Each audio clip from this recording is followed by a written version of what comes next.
Rafael, querido, eu quero saber quando vamos nos trocar de lugar, porque eu não estou aguentando mais viver com um pobre. Não tem nem um pão pra me comer.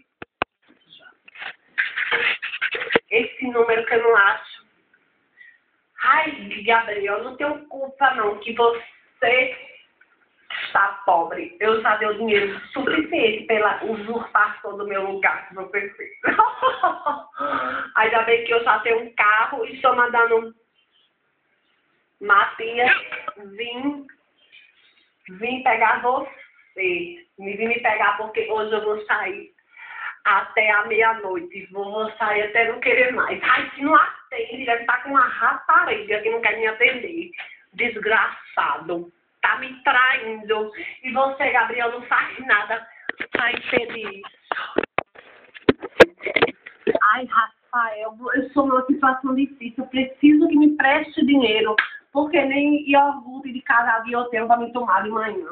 Está faltando tudo. Eu estou precisando muito de dinheiro para fazer uma feira para mim comer melhor. Porque essas roupas são muito apertadas. Eu devo comprar uma roupa mais adequada para me vestir. E você tem como me ajudar. Eu tenho certeza que tem. Eu vou ali pegar minha bolsa e meus documentos para você se passar comigo e fazer uma feira.